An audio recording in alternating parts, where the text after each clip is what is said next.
Phase 3 शुरू हो चुका है और मैं आपको इसको और एडवांस लेवल पे समझाने वाला हूँ। दैट इज एसओपी का मतलब होता है सेपरेशन ऑफ पावर्स।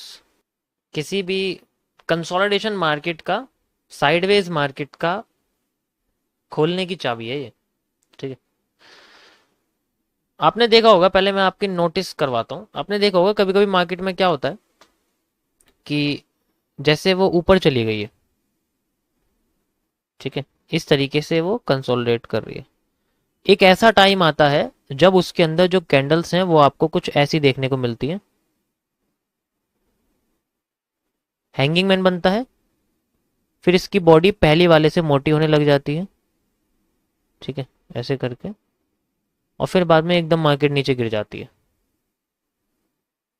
और जब ऐसा होता है तो ये जो बड़ी सी रेड कैंडल होती है ये क्या करती है, ये अपने नीचे के जो पॉइंट्स होते हैं ना, यानी कि जो ये पूरा का पूरा कंसोलिडेशन होता है उसको एक बार में तोड़ देती है। उसको एक बार में ये जो रेड कैंडल है वो बॉडी नीचे तोड़ देती है और फिर बाद में रेड कैंडल के साथ कंटिन्यूएशन हो जाता है। ये एक फेयर मार्केट कॉन्सेप्ट होता है, इसे हम लोग एफटीसी बोलते हैं। एफटीसी के अंदर ये कॉन्सेप्ट मैंने डालूंगी, this is the fair trading concept. जो मार्केट में जब भी ऐसी कोई कंडीशन दिखती है तो मार्केट अपने आप को कंटिन्यूएशन लेके आती है, अपने आप को लेके चली जाती है नीचे। ये सिंपल एक कॉन्सेप्ट है उसके अंदर। लेकिन अगर यहां पर ये ऐसा ना हो, ये डायरेक्ट ही नीचे गिर जाए, इस कंडीशन में मार्केट मैनिपुलेशन का शिकार हो जाती है। ठीक है, मैनिपुलेशन का शिकार भाई ऑब्वियस सी बात है। अगर मुझे कोई एकदम से पैसा लगाना है तो मैं सीधे डाल दूंगा, तो मार्केट में छपरेबाजी नहीं, मतलब सॉरी, मार्केट में एकदम से मूव नहीं करेगा प्राइस। अगर मुझे अपने एसेट्स बेचने हैं तो मुझे प्राइस के फ्लक्चुएशन नहीं करना, लिक्विडिटी का यही कॉन्सेप्ट है, मुझे स्वैपिंग करनी है। तो यहां पर ये एकदम से नीचे गिर रही है और जितने पॉइंट्स थे, जो ये पॉइंट्स थे जो आपको मैंने दिखाए, ये डायरेक्टली क्रॉस कर रही है। This is not a fair trading concept. ये मार्केट का फेयर मूव नहीं होता। इस कंडीशन में मार्केट में 78% केसेस में मार्केट में अगली कैंडल इसको पक्का रिकवर करती है। या तो सिंगल कैंडल करेगी या टुकड़ों में करेगी, करेगी जरूर, करेगी जरूर, ऐसा हो ही नहीं सकता ये करे ना। एग्जाम्पल, यहां पर इतनी देर से जो ये कंसोलिडेशन हो रहा था मार्केट का, इस जगह पर इसने डायरेक्टली क्रॉस करा इसको, तो अगली कैंडल बनी ही नहीं। इतना टाइम ही नहीं दिया, वरना तो अगली कैंडल बनती। अगली कैंडल बनी ही नहीं और अपने आप को ऊपर लेके चलेगी, तुरंत रिकवर कर दिया। और इस कंडीशन में वो रिवर्स कर जाती है, पोजीशन उसकी रिवर्स हो जाती है, मैनिपुलेशन का जब शिकार होती है। टाइम ही नहीं मिला इसे तो लेने का, टाइम ही नहीं मिला। तो ये खतरनाक होता है किसी ट्रेंड के लिए। ज्यादा बड़ी कैंडल का बनना हमेशा खतरनाक होता है। वो अगर एकदम से बन जाएगी बड़ी तो उसके लिए वो टुकड़ों में आनी चाहिए, सेपरेट होनी चाहिए। ठीक है, सेपरेट होके गिरेगी तो बहुत अच्छा मूव आएगा। अगर सेपरेट होके नहीं गिरेगी तो टुकड़ों में जाएगी और फिर रिवर्स करने की कोशिश कर सकती। इसके कई सारे रीजन है, मैं आपको दिखाऊंगा कि कहां बड़ी कैंडल आपको रियल दिखेगी, कहां बड़ी कैंडल आपको फेक दिखेगी। कहीं भी ऐसा नहीं कि कहीं भी बनेगी, लेकिन ज्यादातर कंडीशन में ये कैंडल जो होती है वो फेक होती है। अब अगर मान लो बड़ी कैंडल बनी तो है, बड़ी कैंडल बनी है, मान लिया हमने कि बड़ी कैंडल हमारी बनी हुई है, ये हमारा एक कंसोलिडेशन का एरिया। देखो ये सब चीजें कंसोलिडेशन में, तो अगर कोई बड़ी कैंडल बनी है और वो विद इन द पैटर्न बनी हुई है, उसने क्रॉस नहीं करा, लेकिन वो बाकी सब कैंडल के साइज से, जो एवरेज कैंडल का साइज था वो करीब इतना था, भाई ऐसी कैंडल बन रही थी, मान के चलो ऐसी कैंडल थी, तो उन सबसे ये कैंडल बड़ी है, लेकिन ये इतनी बड़ी नहीं है कि इसने लो को क्रॉस कर दिया। तब इस कंडीशन में ये टुकड़ों में ही मानी जाएगी। फिर अगली कैंडल अगर हल्की सी रिवर्स करती है, यानी कि ग्रीन कैंडल यहां बनती है, ठीक है, ऐसे करके अगर ग्रीन कैंडल बनती है तो फिर बाद में अगली कैंडल प्रोबेबली इतनी ही साइज की बनती है और वो फिर बाद में ऐसे बन जाती है। और मैं इस चीज की श्योरिटी देता हूं, आप लोगों ने ये चीज नोटिस करी होगी। अब हमें कैसे पता लगेगा कि हमें अगर एंट्री वगैरह मिलती है, अगर मैं बात करूं ऐसे ट्रेडर के कॉन्सेप्ट से कि मैं एंट्री वगैरह कैसे मिलती है। एक प्योर एंट्री मार्केट में तभी मिलती है जब मार्केट में इस तरीके का स्ट्रक्चर हमें देखने को मिलता है, when I F C is formed. ठीक है। तो यहां पर अगर हमें देखने को मिलेगा तो इनिशियली हमें पता लग जाएगा कि मार्केट में अगर मूव आने वाला तो इसके लिए हमें एक special type of separation of powers का कॉन्सेप्ट यूज करते हैं।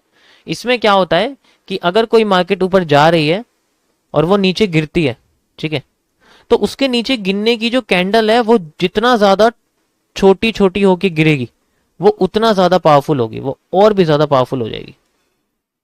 उसे बस क्या करना है, अपने आप को रेंग रेंग के किसी ब्रेकडाउन तक लेके आना है, और जब वो ब्रेकडाउन तक आएगी तब एक बड़ी सी कैंडल अगर बना देगी, when we have a powerful candle, और ये one of the most accurate candle होती है।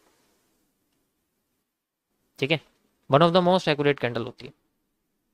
टुकड़ों में आनी चाहिए, अगर टुकड़ों में नहीं आ रही है ना, डायरेक्टली जा रही है, तो फिर हमेशा मतलब ऐसा नहीं हो सकता काम नहीं करेगी बड़ी कैंडल। ज्यादातर केसेस में काम नहीं करेगी, बहुत कम केस होंगे जिसमें काम करती हुई हमें दिखेगी। इसी तरीके से ग्रीन कैंडल होती है, वो टुकड़ों में आनी चाहिए और फिर बाद में अपने आप को। दूसरी कंडीशन क्या है, किसी ट्रेंड के कमजोर होने की, सेपरेशन ऑफ पावर्स में एक कंडीशन मैंने इसके अंदर डाली है, ये तब है जब मार्केट में हमें रिवर्सल चाहिए होता है। ठीक है, बाकी इसका मूव आप सप्लाई डिमांड के कॉन्सेप्ट से मेजर कर सकते हैं। अब मैं आपको बताने वाला हूं कोई ट्रेंड कमजोर कब होने लगता है, कि किसी ट्रेंड की वीकनेस कैसे पता लगती है कि वो वीक हो रहा है। अगर मान के चलो एक बड़ा सा बर्तन है, ठीक है, ऐसे करके बर्तन है मान लो, तो मैं एग्जांपल बताता हूं। और मान लो ये बड़ा सा बर्तन है, इसके अंदर व्हाइट कलर का व्हाइट सॉल्ट मैंने भरा हुआ है, यानी कि जो सफेद वाला नमक होता है वो भरा हुआ है, सफेद नमक मैंने भरा हुआ, ठीक, पूरा का पूरा खट्टा है, मजेदार।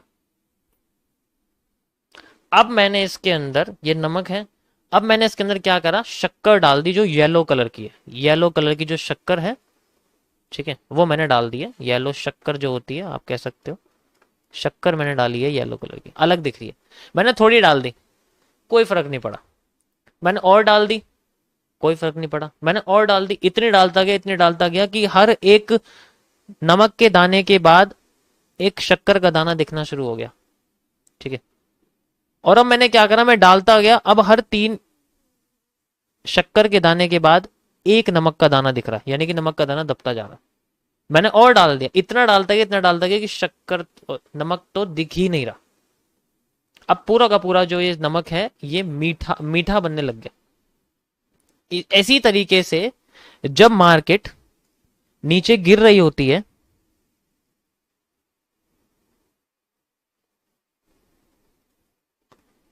तो चुपके चुपके से बीच में ग्रीन कलर की जो ये नमक, जो ये शक्कर है, मीठी मीठी जो कैंडल है, ये आने लग जाती है, और ये बड़ी मिठास होती है।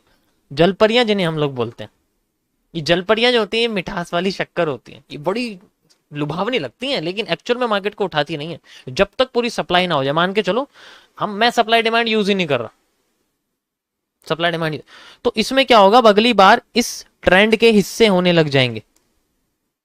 ये इतनी गिरी थी, अब अगली बार इसके टुकड़े होने की चांसेस ज्यादा हैं। अब मार्केट जब गिरेगी तो अगली बार जल्दी ग्रीन कैंडल आनी शुरू हो जाएगी, और आएगी और आएगी, और फिर बाद में इसके अंदर ग्रीन कैंडल आनी शुरू हो जाएगी, फिर ग्रीन कैंडल आ जाती है, और फिर शायद एक या दो अपने साथ एक और भाई बहन को लेके आ जाती है।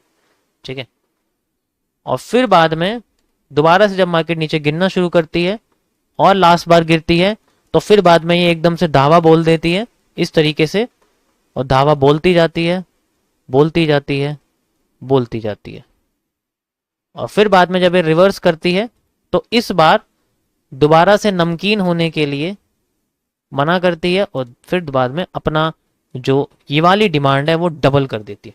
इस तरीके से मार्केट में कैरेक्टर चेंज होता है।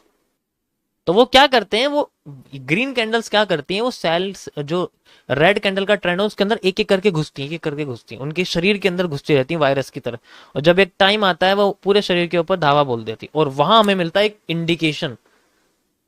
इंडिकेशन वो पैटर्न होता है जो उसको एनगल्फ करता है, एनगल्फिंग जो होती है वो इंडिकेशन। हर बार मैं जब भी देखो, मैं हर बार क्या बोलता हूँ कि जब मार्केट उठेगी तो बुलिश एनगल्फिंग आनी चाहिए, जब मार्केट गिरेगी तो बेच एनगल्फ। तो एनगल्फिंग का मतलब ही यही है कि तुम पूरी तरीके से दूसरे के शरीर के ऊपर चढ़ जाओ, उसको पूरा जकड़ लो, पूरे पावर उसके अंदर रख लो, तो वो सेपरेशन उस टाइम पे क्रिएट होती। ओके, ये देखो, पहले ट्रेंड आया, ये नमक वाला ट्रेंड है, यहाँ नमक आ रहा है, शक्कर है ये ग्रीन। एक आया, दो आया, फिर एक आया, फिर दो आया, फिर एकदम से आया, फिर एकदम से ग्रीन हुई, क्योंकि स्टार्टिंग और एंडिंग ग्रीन और फिर एकदम से धावा बोला, एंड देन देखो ये धावा सा चेंज ऑफ करेक्टर मार्केट ने नीचे कर दिया। इस तरीके से होता है, डायरेक्ट नहीं आएगी वो कभी, हर बार तुम्हें वैसे नहीं मिलने वाली, टुकड़ों में मिलने वाली। कभी कभी होगा कि वो डायरेक्ट भी आ जाएगी, कभी कभी होगा कि वो एकदम आएगी, इस तरीके से होता है। ठीक है, जैसे यहां देखो, बस हमें किसी ऐसे मौके का फायदा उठाना पड़ेगा जो किसी लेवल पर बन रहा हो। जब तक वो लेवल पे नहीं आएगी तब तक वो फेक भी देती रहेगी। हमें लेवल का भी पूरा ध्यान रखना पड़ता है कि हम सेपरेशन ऑफ पावर्स को यूज तो करें, लेकिन वो किसी सपोर्ट पे होनी चाहिए, किसी रेजिस्टेंस पे, ऐसे नहीं कहीं से मुड़ जाएगी। ठीक है, इन सब चीजों को एक्यूरेट करने के लिए हम लोग सप्लाई डिमांड यूज कर सकते हैं। ठीक है, बाकी आपका देखो खुद का, ये देखो पहले एक आया, फिर दो आए, फिर दो आए, और अब देखो फिर तीन आए, फिर चार आए, चार आ गए, कर दी रिवर्स। सेपरेशन ऑफ पावर्स, वो दूसरे के प्लेयर को कमजोर करते हैं, खुद अपना जो है मार्केट में अपना सिंपल स्ट्रक्चर है ये समझने का। ये साइकोलॉजी बेस्ड कौन साइकोलॉजी बेस्ड एनालिसिस होता है, समझ आया। अब कुछ इंडिकेशंस होती हैं कि हमें किसी एरिया से पता कैसे लगेगा कि मार्केट में एक्चुअल में रिवर्सल आ सकता है, कैसे पता लगेगा। तो इसके लिए एक पैटर्न आता है, जैसे कि मैं आपको दिखाता हूँ कि अगर मार्केट में हमें अर्ली एरिया पता करना है, जैसे कि कोई एम बन रहा है, तो इस एरिया से कैसे पता है कि मार्केट नीचे ही आएगी। कुछ पैटर्न्स होते हैं। तो आज मैं आपको एक एमएमसी का दूसरा कॉन्सेप्ट बताने वाला हूँ, that is known as the, ये सबको समझ में आ गया होगा। अब मैं आपको एमएमसी का दूसरा सब बताने वाला हूँ, that is called a CCP के बारे में बताऊंगा, कॉम्प्लेक्स कैंडलस्टिक पैटर्न, जिसका नाम है A12। इसका मतलब अलार्म 12 इसका नाम है, ये नंबर है इसका 12, ऐसे बहुत सारे, तो 12th नंबर का ये अलार्म है। तो ये किस तरीके से होता है मैं आपको दिखाता हूँ। जैसे मान के चलो मार्केट में वो ऊपर उठ रही है, नीचे आ रही है, अब ये रेजिस्टेंस पर है। तो अगर यहां पर एक पतला सा टोनबो बनता है, अगर आपको टोनबो के बारे में पता है तो आप जानते हो, मैंने आपको एक्सप्लेन कर दिया है। उसके बाद तुम्हें थोड़ी सी बॉडी अगर मोटी दिखती है इसी रेड कैंडल की, और यहां पर ऐसे तुम्हें लाइन दिखती है इस लाइक, और फिर बाद में बॉडी मोटी दिखती है, तो इस कंडीशन में हमेशा ऐसा लगता है नीचे से बुलिश प्रेशर है, अब तो ऊपर ही जाएगी, अब नीचे कैसे आ जाएगी। नहीं, वो नीचे ही आने के लिए ऐसा कर रही है। एंड ये 3CP का जो पैटर्न है, जिसके अंदर बॉडी का वॉल्यूम इंक्रीज होता रहता है, यानी कि जो होल्डिंग वॉल्यूम है, व्हेन होल्डिंग वॉल्यूम इंक्रीज, तब ये पैटर्न कहलाते हैं अलार्म 12। इनका मैंने A12 नाम रखा हुआ। One of the most powerful bearish and bullish pattern. Bullish में ये इस तरीके से होते हैं, सपोर्ट है, और यहां पर हमें हैमर दिखता है या इन्वर्टेड हैमर दिखता है। जस्ट लाइक आप इन्वर्टेड हैमर देखोगे तो ज्यादा अच्छा रहेगा। इन्वर्टेड हैमर दिखता है या हैमर दिखता है, हैमर भी दिख सकता है, ऐसी कोई बात नहीं है, हैमर भी दिख सकता है। ठीक है, ऐसा है, और फिर बाद में ऐसा आपको देखने को मिलता है जस्ट लाइक, और अगली बार अगली कैंडल सब कुछ तोड़ के भाग जाती है। बहुत लोगों ने नोटिस करा होगा ये चीज, उम्मीद जगाती है मार्केट में। ये देखो, देखा। ठीक है, और ये देखो,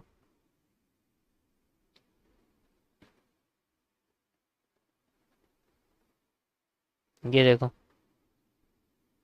कंटिन्यूशन। बाकी देखो 100 बार देखोगे तो पता लगेगा आपको कैसे कैसे। ये देखो, ये वन ऑफ द बेस्ट, सबसे बेस्ट आपके सामने आप देख सकते हो। ये देखो इंक्रीजिंग और डिक्रीजिंग वाला एरिया, दोनों सेम साइज, मूवमेंट क्रिएट होती है। सबसे बॉटम पे ही बना हुआ है, देखो यहाँ पर, ये देखो, दिख रहा है आपको, इन्वर्टेड हैमर बने हुए हैं। Okay, perfect. सो इनको हम लोग बोलते हैं, मैंने इनका नाम A12 लिखा हुआ है। ठीक है,